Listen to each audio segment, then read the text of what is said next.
إذا للحديث أكثر عن هذا الموضوع ينضم إلينا عيسى المسمار من حائل المملكة العربية السعودية. مساء الخير عيسى. إذا الدوري السعودي لا يزال يخطف الأضواء يوما بعد يوم، فبعد رونالدو وكريم بنزيما وكانتي الأنظار تتجه الآن صوب زياش إلى النصر، إضافة إلى إدوار ميندي إلى الأهلي وكوليبالي إلى أزرق آخر، هذه المرة بالتأكيد هو الهلال.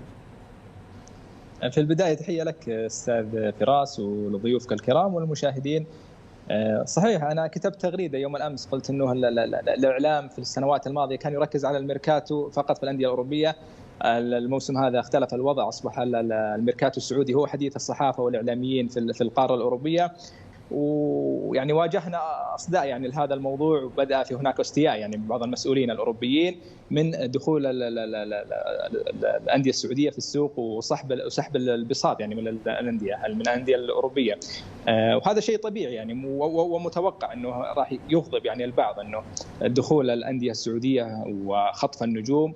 وهذا ما ذكرته انا هنا في بين سبورت في احد المقابلات، قلت يعني انه الانديه الاوروبيه راح تعاني مستقبلا من الحفاظ على نجومها بسبب المشروع السعودي الذي يسعى الى ضم نجوم كثر في القاره الاوروبيه او في الانديه الاوروبيه وجلبهم نحو الانديه السعوديه. وهذا يعني شيء متوقع فعلا كما ذكر في التقرير.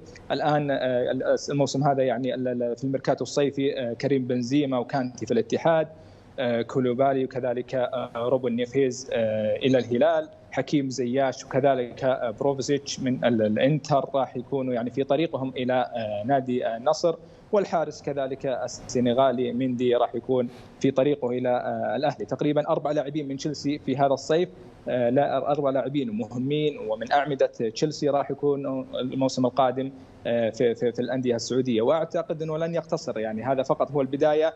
الآن الأندية المملوكة لصندوق الاستثمار، الأندية الأربعة اللي هو النصر والهلال والاتحاد والأهلي، كل نادي يحق له 8 محترفين، فالمجموع يعني 32 لاعب. فأعتقد جميع 32 لاعب لن يكونوا فقط يعني راح يكونوا من نخبة النجوم في الأندية الأوروبية، راح يتم استقطابهم خلال الموسم القادم. طيب أستاذ عيسى، السؤال الآن المتداول في مواقع التواصل الاجتماعي حتى في الصحافة العالمية، لماذا تشيلسي؟ لماذا الانتقالات تأتي أغلبها حتى الآن من تشيلسي؟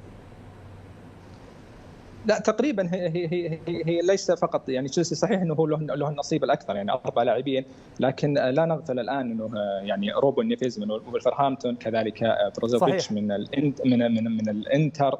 اعتقد انه كذلك اسماء قادمه يعني من انديه اخرى، لكن يعني حتى يعني جوندوجان كان هناك مفاوضات يعني من الانديه السعوديه، وكذلك صون اللاعب الكوري، فلكن لم تتم يعني بالشكل او لم تنتهي بالشكل المرضي يعني للانديه السعوديه. فاعتقد انه اسماء كثيره، انا كما ذكرت انه 32 لاعب للاربع الانديه اللي هو الهلال والنصر والاتحاد والاهلي، الانديه المملوكه لصندوق الاستثمارات، راح يكونوا نخبه، لكن ربما الظروف يعني سمحت انه من نادي تشيلسي هو النصيب الاكثر يعني من خطف لاعبين تشيلسي وضمهم للانديه السعوديه، وهذا شيء متوقع. يعني الان شاهدت يعني تصريحات انا من مسؤولين في سواء في الانديه الاوروبيه او كذلك مدربين يعني مستاءون يعني من الدخول صندوق الاستثمارات وكذلك اغراء اللاعبين بجلبهم الى السعوديه او الانديه السعوديه. وهذا مشروع يعني حق مشروع يعني للرياضه السعوديه في تطوير الرياضه، سواء من ناحيه جلب النجوم، كذلك من ناحيه استضافه البطولات، وكذلك يعني من بناء